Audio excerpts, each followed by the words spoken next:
숫자가 많으나 적으나 항상 이렇게 은혜가 되는 찬양 감사합니다. 여름 빨리 지나서 다 돌아오셨으면 좋겠습니다. 이제 한국 가셨다가 이렇게 쏙쏙 돌아오시는 분들이 많으시네요. 그래서 너무 반갑고 감사하고 좋습니다. 좌우 앞뒤에 계신 분하고 한번 인사하겠습니다. 예수님 안에서 사랑하고 축복합니다. 인사하겠습니다.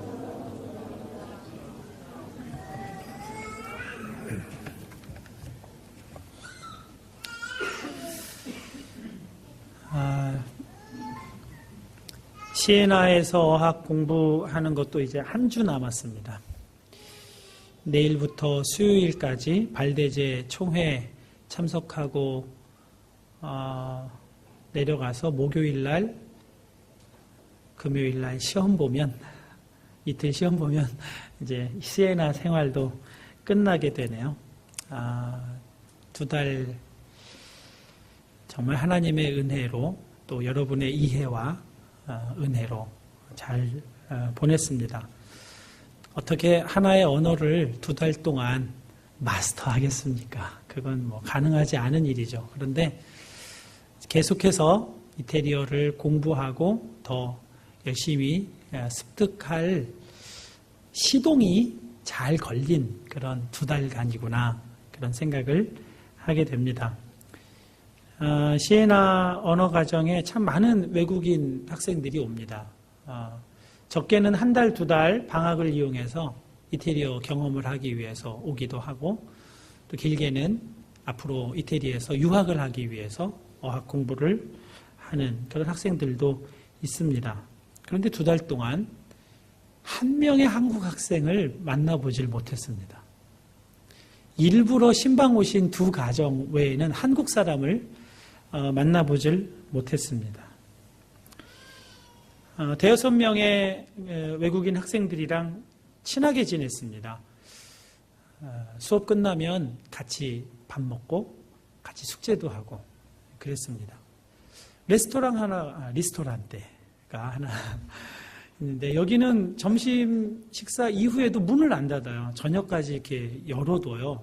그래서 주인 아저씨한테 우리 여기서 공부해도 될까요? 했더니 하라고 하더라고요. 그래서 늘 거기 가서 밥 먹고 에어컨 나오는 그 집에서 공부하고 그랬습니다.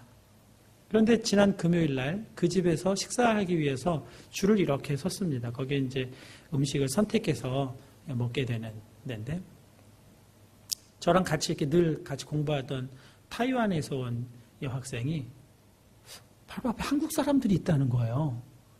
그래서 이게 웬 한국 사람? 이 학생이 동방신기를 무지 좋아해요. 그래서 한국말을 알아듣는 거예요. 한국말을 하고 있대요. 그래서 이렇게 귀 기울였더니 정말 2명의 여자 한국 사람이 대화를 하고 있더라고요. 한국말로. 그래서 너무 반가워서 반갑다고. 알고 봤더니 그 언어 과정에 저를 포함해서 모두 4명의 한국 사람이 있었어요. 그 과정에 참여하는 사람이. 그런데 2달 동안 전혀 몰랐어요. 있다는 얘기도 못 들었어요. 딱 만나는 순간 주님이시구나. 주님이 이렇게 하셨구나. 2달 동안 한국 사람 눈 가려서 못 보게 하시고 귀 막아서 못 듣게 하셨구나.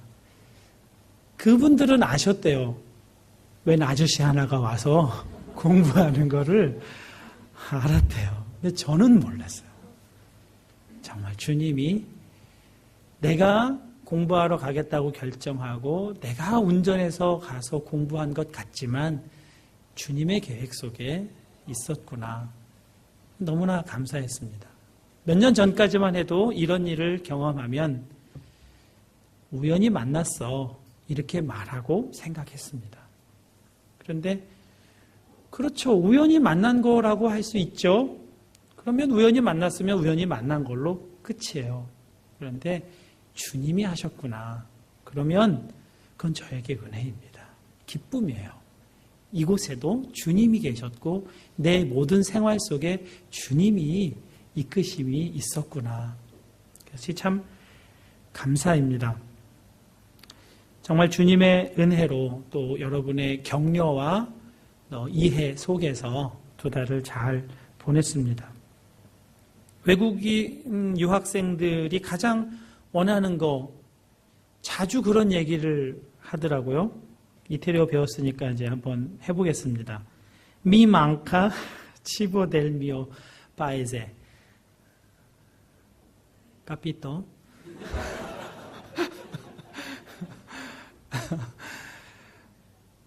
다 그렇죠? 우리 교회에 오는 학생들도 점심 식사할 때 한국 음식 나오면 제일 좋죠? 입이 막 이렇게 올라가죠? 많이 먹죠?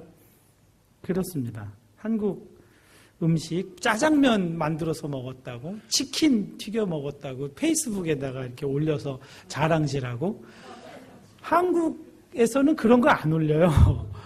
여기 유학생들이나 그런 거 이제 올리죠. 유학생만 한국 음식 그리워하는 게 아니죠.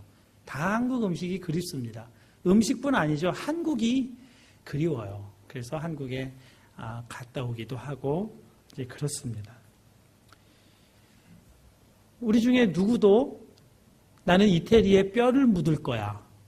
이렇게 말하는 사람 저 못 들어봤어요. 저도 이태리에 뼈 묻을 생각이 없습니다. 아직까지 주님이 저에게 이태리에 뼈 묻으라는 그런 마음을 안 주셨어요. 그래서 저도 그럴 생각이 없습니다. 언젠가는 한국에 가야지. 여기서 일하고 사시는 분들도 문득문득 언젠가는 한국 가야지. 그런 생각을 하세요. 왜 그럴까요? 한국 사람이니까. 당연하죠. 한국 사람은 그렇게 생각합니다. 이 밀라노에 삽니다. 이태리에 살아요. 그런데 한국식으로 삽니다. 물론 이태리식으로 조금씩 따라가면서 살아보기도 하지만 그 밑바닥에는 한국식이 다 있어요. 한국 정서가 다 깔려 있습니다. 꼭 한국식으로 이태리어 하는 것처럼 한국식으로 이태리 생활도 합니다. 왜냐하면 한국 사람이니까 그렇잖아요. 고등학교 때 사회 시간에 배운 말이 있습니다. 소속 집단, 준거 집단. 혹시 기억나세요? 몸은 어딘가에 소속되어 있지만 소속된 그곳에 규범과 가치를 따르는 게 아니라 자기 나름대로 다른 어떤 규범과 가치가 있다는 거예요. 그걸 준거 집단이라고 이렇게 가르쳐 주셨죠. 이태리에 살면서 공부하면서 일하지만 한국식으로 여전히 살아가게 되는 것 같은 현상인 겁니다. 그래서 여러분은 그리스도인의 나그네 인생에 대해서 너무나 잘 이해하실 수 있는 좋은 환경에서 지금 살고 계시는 겁니다.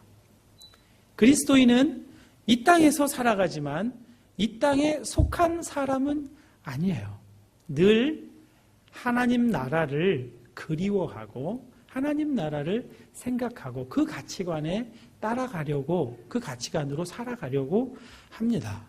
이 땅에서 살지만 그 나라의 가치관을 생각하고 그 규범을 따르는 겁니다.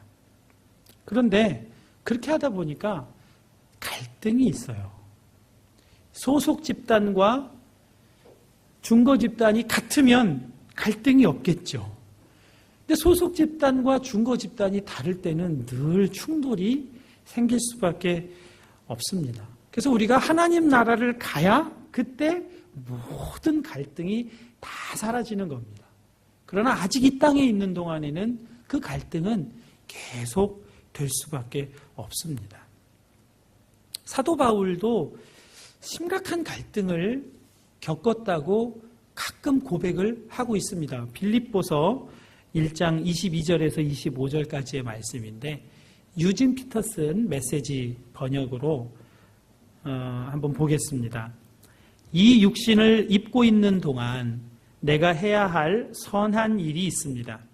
지금 당장 선택해야 한다면 이 세상에서 그만 육신의 장막을 걷고 그리스도와 함께 있고픈 마음이 간절합니다. 어떤 날은 정말 그러고 싶은 마음뿐이지만 여러분이 겪고 있는 일이 있으니 내가 이 세상에서 끝까지 견디는 것이 더 낫겠다는 확신이 듭니다. 그러므로 나는 여러분의 동료로 여러분 곁에 좀 더 머물러 있으려 합니다. 개역개정판은 이 말씀 중에 둘 사이에 끼었으니 이렇게까지 표현을 하고 있어요. 하나님 나라와 이 땅 나라에서 살아가는 삶이 끼어있는 삶 같다고 그렇게 갈등을 표현하고 있습니다. 좀 더 심각하게 갈등을 표현하고 있는 말씀이 있는데요. 로마서 7장 21절과 22절입니다. 그러므로 내가 한 법을 깨달았노니 곧 선을 행하기 원하는 나에게 악이 함께 있는 것이로다.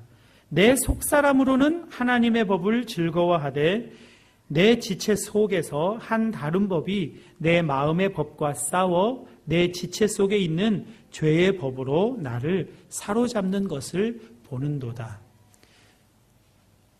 바울이라고 하는 한 인격체 안에 두 개가 있다는 거예요. 죄의 법, 하나님의 법.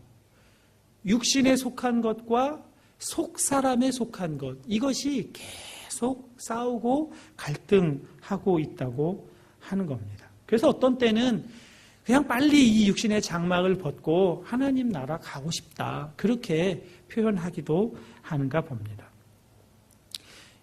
여러분도 빨리 유학생활 마치고 여기서 어느 정도 일하는 거 마치고 한국 가고 싶다. 그런 마음 가끔 드시잖아요. 그죠?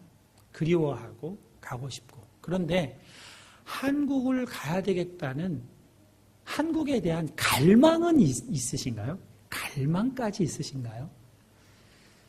여기 계신 분들은 그리움도 있고 바램도 있지만 갈망은 없으실 거예요. 왜냐하면 갈망이 있었다면 여기 안 살겠죠. 다 가셨을 거예요. 갈망은 없어요. 그냥 여기 있어요. 왜 여기 있을까요? 갈등은 좀 있어도 살만하니까. 그래도 살만하니까 여기 머물러 사는 겁니다. 우리가 주님에 대해서 주님을 그리워하고 주님이 필요하고 주님에 대한 소원도 있고 바람도 있지만 갈망까지 없는 이유는 갈망이 없는 이유는 이 땅에 속한 삶이 그래도 그냥 살만하니까 그런지도 모르겠어요. 이 땅에서 사는 삶에 그 죄악 가운데 사는 삶에도 그냥 괜찮게 살아갈 수 있으니까 그걸 괜찮다고 여기니까 그러니까 주님에 대한 갈망까지는 안 해도 그냥 사라지는 것 아닐까 생각이 듭니다. 갈등 자체가 없는 분도 계시겠죠? 그건 주님께 속해 있지 않은 사람이기 때문에 그렇습니다. 갈등이 있는 사람은 주님께 속해 있는 사람입니다. 근데 갈등이 있는데 갈망은 없다. 그건 좀 심각한 문제가 있는 거예요. 여러분 에이즈라고 하는 병을 아시죠? 정말 무서운 병입니다. 여러분이 어느 날 한국에 오랜만에 가서 잘 지내다가 정기검진을 받으러 병원에 가서 정기검진을 피검사를 했는데 에이즈 양성 반응입니다. 어제 아침까지만 해도 아니 오늘 아침까지만 해도 밥 잘 먹고 잘 걷고 아무 문제가 없이 그냥 혹시 몸에 무슨 문제가 있나 싶어서 정기검진 받으러 갔는데 에이즈 양성 반응입니다. 이건 정말 하늘이 캄캄해지는 거죠. 하늘이 노래지는 거죠. 마음이 다 무너지고 이젠 뭐 끝났구나. 내 인생 끝났네. 이렇게 생각이 될 만한 그런 무서운 병이죠. 에이즈가. 그런데 에이즈 히브 바이러스가 사람 몸에 들어와서 면역 체계를 이제 무너뜨리고 없애서 면역 후천성 면역 결핍증 이 에이즈 상태에 가기까지는 꽤 오랜 시간을 가집니다. 잠복기가 오래 있어요. 그러니까 내가 에이즈에 걸렸는지 안 걸렸는지 모른 채로 오랫동안 사는 겁니다. 그러다가 어느 날 양성 반응이 나오면 세상이 끝난 것처럼 생각을 하죠. 에이즈보다 더 무서운 게 죄입니다. 에이즈는 우리의 몸을 죽이죠. 우리의 몸을 죽여요. 그러나 에이즈 걸렸다고 해서 지옥 가지는 않아요. 그런데 죄는 우리의 몸도 우리의 영혼도 완전히 황폐하게 하고 완전히 망가뜨리는 겁니다. 죄가 우리 삶 가운데 있는데도 우리는 몰라요. 관심도 별로 없고 그냥 살만하다고만 생각을 해요. 그렇게 1년, 2년 죄 가운데, 죄 속에 살아가면서도 죄가 주는 즐거움, 재미, 그것 때문에 죄의 심각성도 모르고 그냥 살아가다가 10년, 20년 지나면 완전히 황폐해진 자기 자신을 발견하고 후회하게 됩니다. 정말 무서운 건 하나님의 심판대 앞에 가서야 내가 죄인이라는 것을 깨닫게 되는 거예요. 그러면 더 이상 아무런 길이 없습니다. 정말 끝나는 거죠. 에이즈는 그렇게 무서워하고 흉악하게 생각을 하면서도 우리는 죄에 대해서 그렇게 심각하게 생각하질 않아요. 그러니까 이 죄 문제로 인한 이 갈등과 괴로움이 별로 없는 거예요. 근데 루터는 알았던 것 같아요. 루터는 죄가 얼마나 심각한지 그것 때문에 괴로워했어요. 루터가 본래 지냈던 데는 수도원입니다. 수도원에는 뭐 이렇게 휙 지나가는 여자도 없고 무슨 돈도 없고 하니까 죄 지을 일이 별로 없는 환경이에요. 그런데도 루터는 마음속에 이 죄가 너무나 고통스러웠어요. 늘 내 죄, 이 죄, 이것 때문에 힘들어했어요. 해결 방법을 하나 찾았는데 성당 안에 이제 들어가면 참회실이 있잖아요. 참회하는 고해성사하는 거기 들어가서 신부님에게 윗 신부님에게 고해성사를 하게 됐어요. 초인종을 땡 누르면 신부님이 나와서 그 이제 가운데 앉죠. 그럼 옆으로 가서 제가 어떤 죄를 지었습니다. 이렇게 하면 신부님이 다 들으시고 이제 내 죄를 사하노라 이렇게 선포를 해줘요. 그게 처음에는 마음이 시원했어요. 이제 해결이 됐나 보다. 계속 반복해서 이 문제가 계속 반복되는 거예요. 맨날 찾아가는 거예요. 하루는 하루에 20번을 찾아가요. 20번을 초인종을 눌렀대요. 그때 신부님이 야 루터야 죄를 좀 한꺼번에 다 모아서 좀 오면 안 되겠냐 뭐 그렇게 부탁을 할 정도로 그렇게 심각했대요. 근데 그걸로 해결이 안 되니까 계단을 무릎으로 기어 올라가면서 참회를 해요. 그러니까 자기 자신에게 벌을 주는 거죠. 벌을 주고 낮추고 그래서 이걸 해결하고 싶은 거예요. 그 스칼라라고 하잖아요. 로마에 가면 그 스칼라가 있습니다. 그 스칼라에 오르면서 기도를 해도 해결이 안 돼요. 그러다가 루터가 성경을 읽었는데 성경 안에서 놀라운 해답을 발견하게 됩니다. 루터가 읽은 성경은 로마서입니다. 사도 바울의 고백이 들어있는 내용이에요. 로마서 7장 24절에서 8장 2절까지의 내용인데요. 조금 길지만 여러분 잘 들어주시기 바라요. 꼭 바울의 고백이 루터의 고백인 것 같아요. 그래서 루터가 종교개혁을 할 수 있게 되지 않았을까 싶은데요. 한번 읽어보겠습니다. 내가 할 수 있는 일을 무엇이든지 해보았지만 결국 아무 소용이 없었습니다. 나는 벼랑 끝에 서 있습니다. 이런 나를 위해 무엇인가 해줄 수 있는 이 누구 없습니까? 정말 던져야 할 질문은 바로 이런 것이 아닙니까? 감사하게도 답이 있습니다. 바로 예수 그리스도께서 그 같은 일을 하실 수 있고 또 하신다는 것입니다. 마음과 생각으로는 하나님을 섬기고 싶어 하지만 죄의 세력에 끌려 전혀 엉뚱한 일을 행하는 우리의 모순 가득한 삶 속에 들어오셔서 그분은 모든 것을 바로 세우는 일을 행하셨습니다. 메시아인 예수께서 오심으로 마침내 이 치명적 딜레마가 해결되었습니다. 우리를 위해 오신 그리스도의 임재 속에 들어가 사는 사람들은 늘 먹구름이 드리운 것 같은 암울한 삶을 더 이상 살지 않아도 됩니다. 이제 새로운 힘이 움직이고 있습니다. 그리스도 안에 있는 생명의 성령이 세찬 바람처럼 불어와서 하늘의 모든 구름을 모조리 걷어 주었습니다. 죄와 죽음이라는 잔혹한 폭군 밑에서 평생을 허덕거려야 했을 여러분을 해방시켜 주었습니다. 이 말씀이 그대로 루터의 마음에 들어왔습니다. 주님이시구나.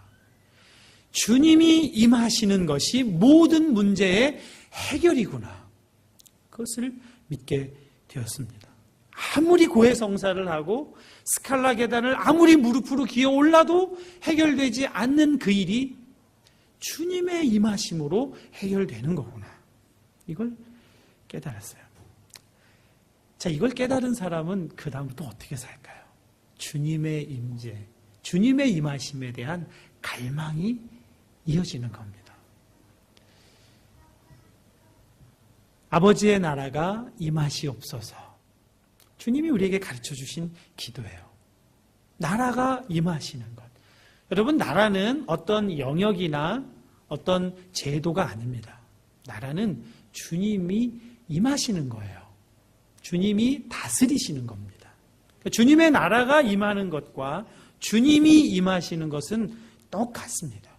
주님의 임하심을 갈망하는 겁니다.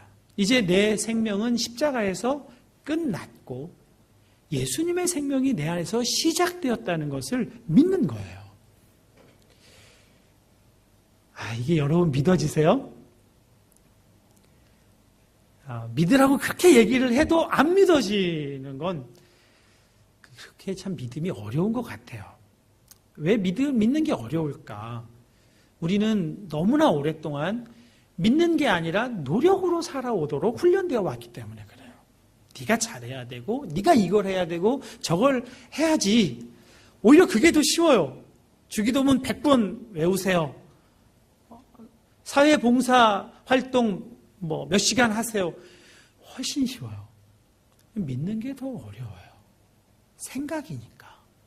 우리의 생각은 조그마한 영향에도 금방 바뀌잖아요. 꼭 바람 부는 들녘의 갈대처럼 이렇게 흔들리잖아요. 그래서 믿음이 더 어려워요. 그런데 주님이 여러분 안에 임하셔서 이 믿음도 바르게 세우시는 겁니다. 그러면 죄도 이기고 죄의 세력에서 자유하는 삶을 살아가게 돼요. 요한 1서에서 사도 요한은 그는 그랬죠. 예수님을 실제로 봤고 예수님의 말씀을 음성을 실제로 들었고 예수님과 피부 접촉을 했습니다. 그런데 요한 사도가 이 소식을 너희들에게 전하는 것은 이 소식을 듣고 믿는 자마다 나처럼 주님의 음성을 실제로 듣는 것처럼 주님을 보는 것처럼 만지는 것처럼 살 수 있게 되기 때문에 이 요한 1서를 기록하고 있다고 말씀합니다. 그러니까 실제로 주님을 몸으로 만나지 않은 사람도 이것을 믿으면 사도 요한처럼 동일하게 주님을 실제로 만나는 것과 같은 인생, 삶을 살게 된다는 거예요. 이게 복음의 놀라운 능력입니다. 이 땅에도 삶의 식과 법이 있습니다. 그런 것처럼 하나님 나라가 임하고 내 삶에 임하면 살아가는 삶의 식과 법이 달라집니다. 존재가 달라졌으니까요.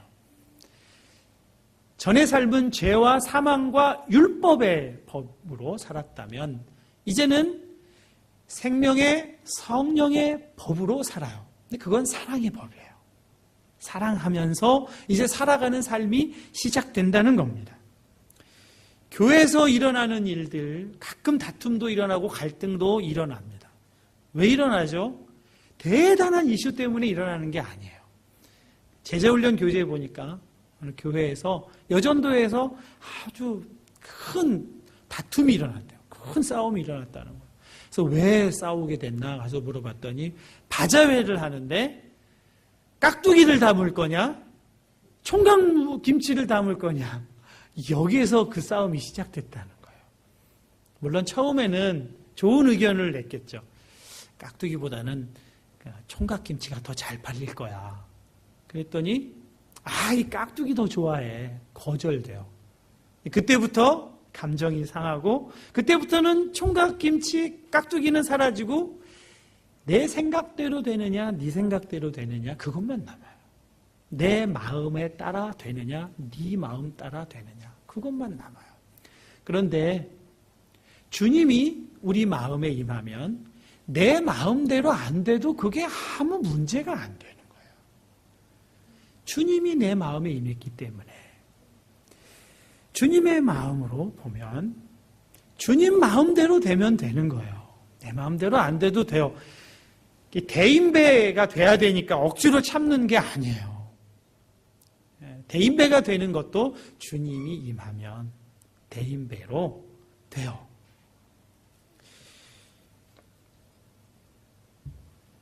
그런 갈등의 상황에서 주님 임하시옵소서. 제 마음에 임하여 주옵소서. 주님 바라보면 놀라운 변화가 내 마음에서부터 시작이 되는 거죠. 꼭 하고 싶은 말이 있을 때, 이 사람한테는 이 얘기는 좀 꼭 해줘야 돼. 그런 마음이 있을 때도 주님 임하시옵소서. 그러면 주님이 안 해도 돼. 안 해도 돼. 안 해도 될 마음이 생겨요. 근데 꼭 해야 될 것 같아요. 그래도 주님이 꼭 필요하면 다루실 것을 믿기 때문에 안 해도 돼요. 시에나에 일본 학생들이 그렇게 많더라고요. 저 같은 반에 일본 학생들이 두 번째 달에는 많았어요. 일본 학생들이 참 착실하잖아요. 성실하고. 거기다가 음뽀 티미디 해요. 그래서 더 착실해 보여요. 예. 근데 좀 사귀면서 마음을 여니까 계속해서 저한테 하는 얘기가 있어요. 띠피아체 아수자? 그래요. 아주자라는 여학생이 있어요. 아주 실력이 괜찮은 학생이고 착실해요. 다른 일본 학생들이 자꾸 저한테 와서 띠피아체 아주자?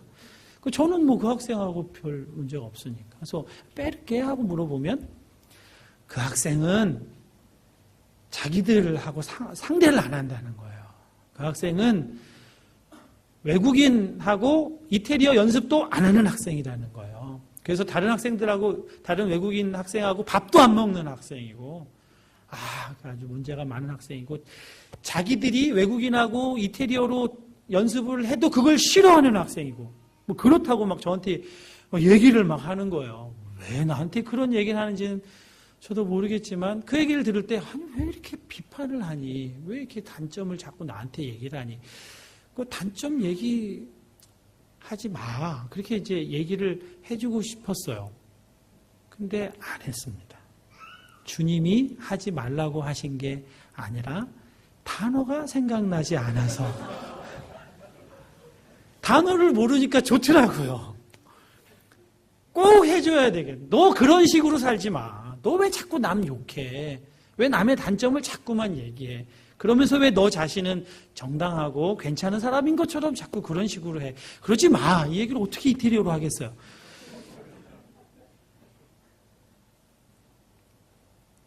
말을 모르는 게, 말이 생각이 안 나는 게 더 낫겠어요. 내 마음에 안 들어도 돼요. 주님이 내 안에 임하시면 내 마음에 안 들어도 괜찮아요. 주님은 나의 최고봉을 묵상하면서 깜짝깜짝 놀랍니다. 내용 중에 이런 내용이 있어요. 주님을 정말 내 실제 나의 주님으로 영접한 이후 나는 사람에게 실망한 적이 없습니다. 다른 사람에게 실망한 적이 없습니다. 왜냐하면 나는 그보다 훨씬 더하고 못한 사람이라는 걸 주님 안에서 깨달았기 때문입니다. 주님이 임하시면 이렇게 되는 거예요. 할 말도 줄어들고 내 마음대로 안 돼도 괜찮은 그 안에 기쁨이 여전히 있는 그런 삶이 시작되는 겁니다. 내 마음에 들지 않아도 되는 이런 용납의 사랑이 있지만 또 다른 한편으로는 사랑과 희생, 섬김에 대한 갈망이 생겨나는 사람도 있습니다. 알바니아 단기 선교 다녀와서 선교팀이 이런 보고를 했습니다. 선교사님 섬기시는 하늘 기쁨 교회에 산티라고 하는 알바니아 여자 고등학생이 있는데요. 이 학생이 선풍기를 수리하는 아버지 옆에서 아버지를 돕다가 이 아버지가 이 드라이버를 놓쳤나 봐요. 드라이버가 날아가서 이 아이의 눈에 콱 찔렸어요. 서둘러 병원에 가서 3차례 수술을 이제 받았죠. 근데 그게 1년 전인데 아직까지 호전되지 않았고 한쪽 눈은 거의 실명 상태에 이제 있다는 거예요. 눈에서는 계속 진물이 나오고 눈이 쏟아질 것 같이 아파서 힘들어한다는 겁니다. 그래서 이 소식을 그 얘기를 나누면서 해외 선교팀이 마음이 아팠죠. 그래서 와서 어떻게 도와줄 수 있을까? 단기 선교 마치고 나니까 여러분이 많이 후원들을 해주셨는데 후원금이 좀 남았어요. 그래서 이것을 그 학생 한국에, 알바니아에서는 해볼 거 다 했으니까 한국에 보내서 정밀 검사도 받고 좀 치료도 받게 해주면 좋겠다, 이런 이제 얘기를 해서 얼른 섬김위원들에게 메일을 보내서 이런 사실을 공유하고, 또 후원하신 분들에게 이 단기 선교 위해서 후원했지만 이 관련된 이 일에 대해서 사용해도 될지 이제 동의를 구했는데 모두가 기쁜 마음으로 보내는, 사용하는 거에 동의를 해주셨습니다. 그래서 높은득 광성교회 의료선교팀이 있어요. 그쪽에 이제 이 상황을 알리고 그 도움을 좀 받을 수 요청을 했습니다. 도움받을 요청을 했습니다. 근데 의료선교팀 안에 안과 의사가 계셨어요. 그리고 그 교회 장로님 아드님 한 분이 또 안과 의사세요. 고대 안과 병원 의사인데, 그 산티의 눈 사진을 보냈어요. 근데 보고 나서 너무 오래됐다는 거예요. 1년이나 됐고 눈을 상태를 보니까 한국에 와도 별 치료할 방법이 좀 없을 것 같다, 이런 답이 왔어요. 진료 기록을 좀 보내면, 진료 기록을 한번 보면 어떨지 모르겠다. 진료 기록도 다시 보냈어요. 근데 답변은 비슷해요. 한국에 와도 별 수가 없을 것 같다. 그래서 제가 아는 모든 인맥을 다 동원해서 청주 누가회 선교에 속해 있는 분에게도 좀 문의를 해놓고, 독일에 있는 치공사 하는 후배한테도 얘기를 해서, 치공사가 안과 의사를 어떻게 알겠어요? 그래도 한번 줄을 대봐라. 이렇게 독일은 안과 치료에 아주 세계적인 실력이 있다고 하니까 알아보고 있습니다. 근데 아직까지 어떤 답은 없습니다. 이런 좀 희망적이지 않은 소식을 알바니아 선교사님에게 메일로 알려드렸습니다. 그랬더니 알바니아 선교사님이 저에게 메일을 보내셨어요. 목사님께, 작년에 다친 후 첫 번째 수술한 병원에서는 아마도 전문의가 수술을 하지 않은 것 같습니다. 이곳은 아직도 사회주의 체제라 국립병원에서는 환자가 병원비를 내지 않습니다. 그러나 주사 맞을 때, 수술할 때 의사에게 따로 돈을 주어야 치료를 해줍니다. 산티는 1차 수술할 때 돈을 내지 못했습니다. 국립병원이었기 때문에 안 내도 됐습니다. 처음 이곳에선 눈만 꿰맸다고 합니다. 이번에 치료 기록을 보내달라고 했는데 줄 수 없다고 해서 받지 못했습니다. 그러나 두 번째 수술한 의사 선생님이 말하기를 1차 수술 시 피가 고여 있었는데 그 피를 뽑아내지 않아 속에 응고되어 있었다고 합니다. 그 후 개인 병원인 인디아 의사 선생님께서 수술을 2번 했답니다. 여기에 기록을 보냅니다.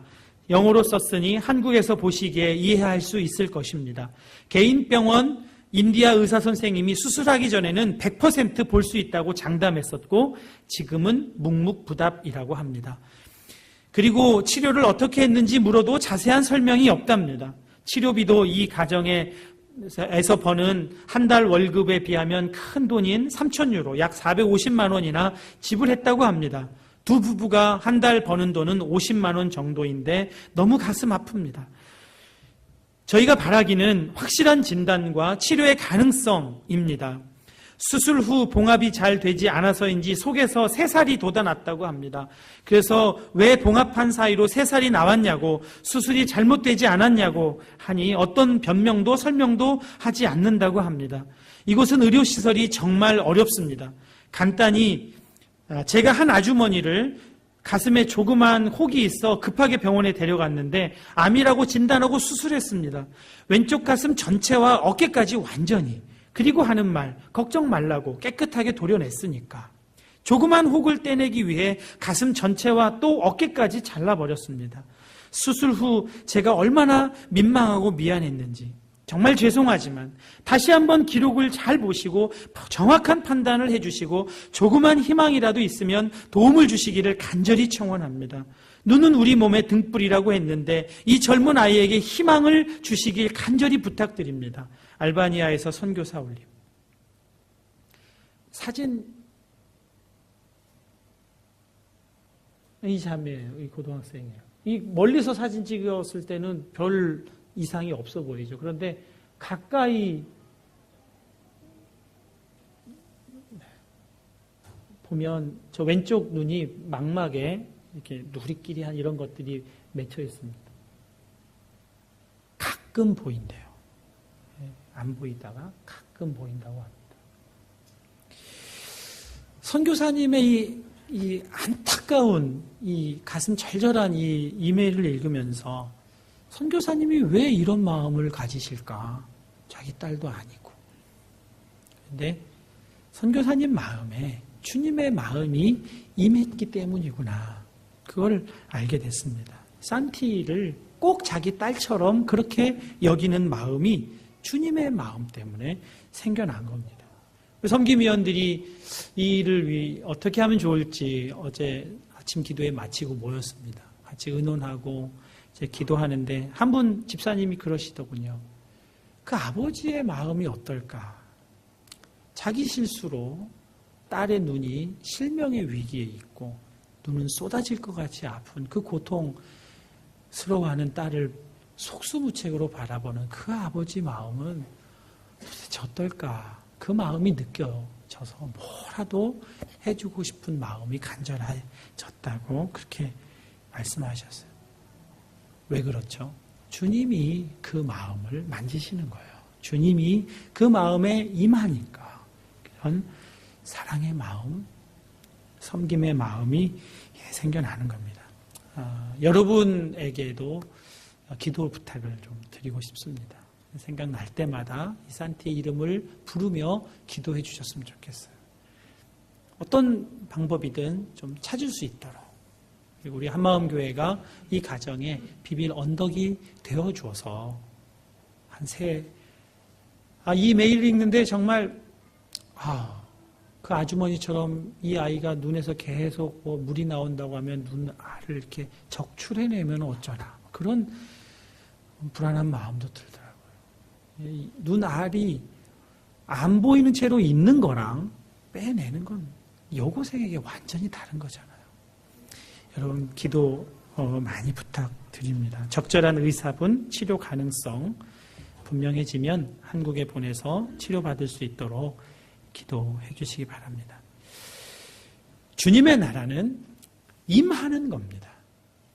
내 안에 노력과 어떤 도 닦는 어떤 걸로 개발되는 게 아니에요. 주님의 나라는 임해요. 그래서 주님이 나라가 임하시오며 라고 기도하라고 가르쳐 주신 겁니다. 주님의 생명으로 임하고 주님의 마음으로 내 안에 임하게 됩니다. 그러면 모든 죄를 이기는 능력으로 온전하게 됩니다. 사랑의 법, 생명의 성령의 법으로 이제는 살게 되는 사람이 되는 줄로 믿습니다. 여러분 안에 이러한 갈망이 가득하시기를 축복합니다. 아버지의 나라가 내 안에, 가정에, 교회에, 이태리와 유럽 땅에 임하시기를 갈망하는 저와 여러분 되시기를 간절히 기원합니다. 함께 찬양하겠습니다. 나의 안에